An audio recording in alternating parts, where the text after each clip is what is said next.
is Channel 8 News at 10.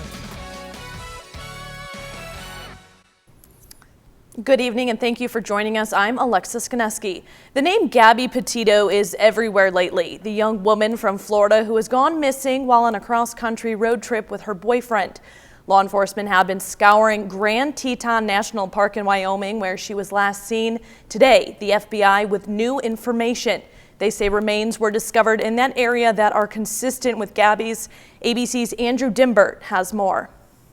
The families of Gabby Petito and Brian Laundrie are reacting to the discovery of a body found near Grand Teton National Park. Earlier today, human remains were discovered, consistent with the description of Gabrielle "Gabby" Petito. Full forensic identification has not been completed to confirm 100% that we found Gabby. Petito's family issuing this statement, saying they are grieving and thanking law enforcement for their efforts. The discovery, as officials in Florida search through thousands of acres of swamp for Petito's boyfriend, Brian Laundrie. It's an area Laundrie's family told police he may be. Laundrie, a person of interest in the disappearance of Petito. He obviously is the key to this case. I mean, there are two huge red flags with him. He didn't report her missing, and he's not helping the police. The Laundrie family attorney says the news about Gabby Petito is heartbreaking, and they're praying for her and her family. Investigators say the two were on a cross-country trip, and Laundrie returned home to Florida without her. These images of officers responding to a 911 call following an argument between the two in Utah, days before Gabby was last seen. Gabby's mother says Gabby later told her over the phone they were in Wyoming heading to Yellowstone. Miranda Baker says days after Gabby was last seen, Baker and her boyfriend picked up a hitchhiker they now believe was Brian Laundrie, dropping him off that night. The Northport Police Department says Baker's timeline is plausible. He got out and, he was thankful and he was kind of in a hurry. So he said he was going to go across the street into the parking lot and find someone else to give him a ride. Andrew Dimbert, ABC News, New York.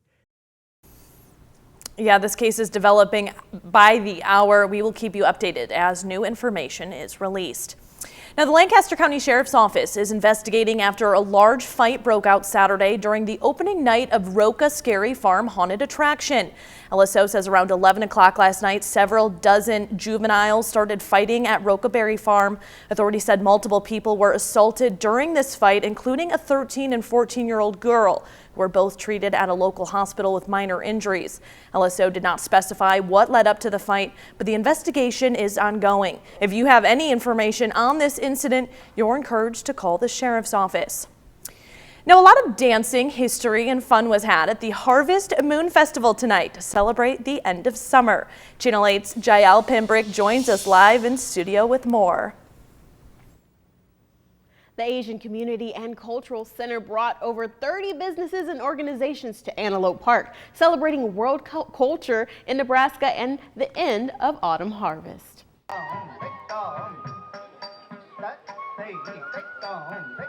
We have the performance from Irish dance, from Indian dance, from Korean dance, Chinese dance, and the old Tai Chi, Japanese drumming, and so all over the world.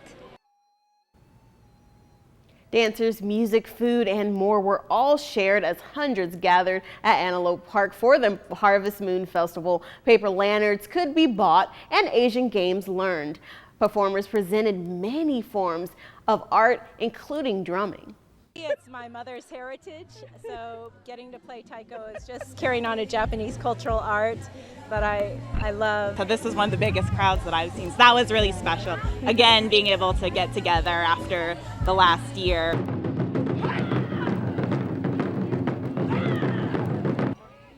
The center's coordinator says they started planning in July, preparing for 500, and near the end of the event, she estimated about 800 people were in attendance. Now, attendees say it was a great way to learn about culture and celebrate as the season changes. Awesome. Thank you so much, Jael. Now let's get a look at your first weather forecast with meteorologist Rusty. Rusty, what does the rest of the week look like? I think it's going to be much cooler than it has been the last couple of days. We've been in the 90s the last 2 days, and it looks like tomorrow that changes. Right now, though, temperatures are a little on the warm side. Look at these high temperatures for the day. 93 in Lincoln. That's the 56th time this year that we've seen a temperature in the 90s or above, and just about everybody across the state was in the 90s. Temperatures around the region now in the 70s, 78 in the capital city, a lot of 70s out there. 80 degrees, one of the warmer spots in Hastings, but everybody else in the 70s. Dew points are comfortable, lower and middle 60s for just about all of us. That's why it didn't seem as hot as 93 today, because of those dew points. But the wind right now out of the south or out of the north at 5 to 15, and the gusts have finally calmed down. They're at 20 to 25 miles per hour. Satellite very quiet for central and eastern Nebraska, but notice the storms off to the west. We'll talk more about that cold front that is associated with those storms in just a few minutes. Awesome. Thanks, Rusty. 2 pilots are lucky to be alive after a military plane crash caused a raging fire near Fort Worth, Texas. Here's ABC News with more.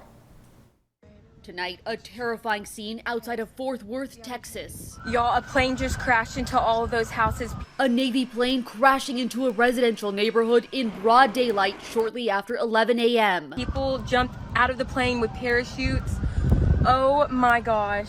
2 pilots rescued after ejecting from the jet as it was going down, one getting tangled in a tree. A witness capturing the other pilot's parachute dangling from these power lines. The pilots are ejected in a seat. And that is the parachute that got caught up in the power lines. 2 off-duty Fort Worth firefighters witnessed the crash and were first on the scene, helping the pilots. As many as 6 homes were damaged, billowing smoke pouring out of one property. We did have some damage that occurred from, I would speculate, maybe wings. Officials say a military flight instructor and a student were on a routine training flight out of Corpus Christi when the crash occurred. At least 3 people on the ground suffered minor injuries, but officials say nearly 70 residents were in the direct area where the plane crashed. This incident could have been much worse. Officials say 1 pilot had serious injuries. Both men are expected to live. Officials tonight still trying to figure out how that plane came down. Zoreen Shah, ABC News, Los Angeles. And just like she said, officials say 1 pilot has serious injuries, but both men are expected to survive. Now, a warning from the CIA came too late to stop a U.S. airstrike that killed 10 Afghan civilians last month. The strike followed a suicide bombing that killed 13 U.S. troops and many Afghans at the Kabul airport. But the Pentagon now admits no one in the car was linked to ISIS-K, calling the airstrike, quote, a mistake. CNN's Nick Robertson has been speaking to the relatives of those killed.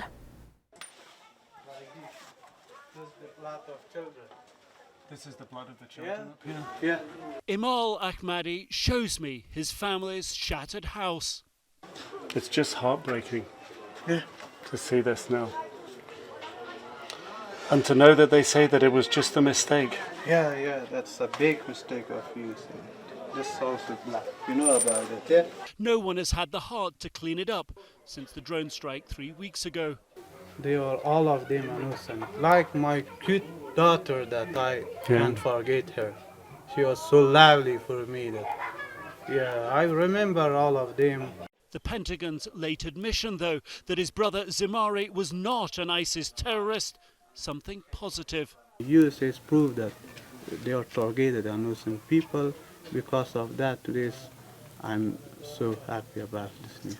But he still has questions. 5 children, he says, were inside the car when it was hit. The USA know that in this area inside the car was children. Why they targeted an innocent person in this area? Why they targeted civilian person? So far, they say they've had no calls from US officials, are hoping for help to rebuild, even relocate to America. Can you forgive them? Maybe. But how should I do? You know that I lost my family. That who return them back for us. It's impossible. It's impossible. No one's able to return them back. To the world, this is a drone strike gone wrong. For the Ahmadi family, it's an irreplaceable loss. Another brother, Ramal, shows me the family's graves, scattered in the unforgiving rocky ground of a dusty Kabul cemetery. His own 3 children, daughter Ayat, age 2, sons Binyamin, 6, and Armin, 7, all killed in the strike, buried here too. What do you want for the person that's responsible? His answer? Justice. The drone operators should go to court. For now, prayers and the acknowledgement of their family's innocence, their only solace. Nick Robertson, CNN, Kabul, Afghanistan. And the military has said it will complete an investigation. Yesterday, a reporter tried to ask President Biden if someone will be held accountable, but he ignored the question. Still to come on Channel 8 Eyewitness News, a leader is looking to inspire young ladies, creating a Girl Scout troop for those who normally wouldn't be able to afford it. That and more coming up. Summer is coming to an end, and it's going to feel like fall next week. We'll take a look at the cooler temperatures when we come back. Before you walk out the door, get the things you need. The top 8 stories of the day before GMA. Watch Channel 8 News this morning. Now at Amigos, Lime Crema Street Tacos. Handmade, authentic, fresh. With cotija cheese and lime crema. Street tacos and street taco bowls at Amigos. When you need an expert on quality and proven exterior work, whether you're doing commercial or residential, Stonebrick Exterior is the area's premier contractor. Call Stonebrick Exterior today. Green's Furnace and Plumbing has been a familiar Lincoln institution offering 24/7 service for over 95 years. Swing by to check out our deals and rebates on Lennox furniture and air conditioners. You can save up to $1,600 in rebates. Call Green's today, your local Lennox dealer. This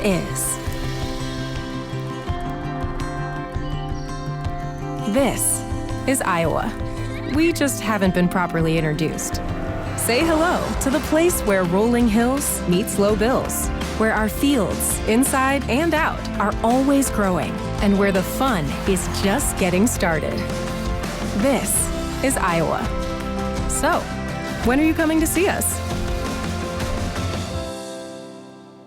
Hi, I'm Gabe, and I'm on a mission to kill your electric bill. It helps our environment and it saves you money. If you can afford your electric bill, then you can afford to go solar. To see if solar is right for your home, go to killmyelectricbill.com today. Lisa here has had many jobs, and all that experience has led her to a job that feels like home. With Home Instead, you too can become a caregiver to older adults. Apply today. Amigos is the MVP when it comes to game day eats. Score with our crisp meat, our boneless wings, or our #1 soft taco. Paired with our legendary ranch, they're the ultimate play call. Game day at Amigos, a Nebraska tradition. A leader is looking to inspire young ladies, creating a Girl Scout troop for those who normally wouldn't be able to afford it. Channel 8's Jael Primbrick has more.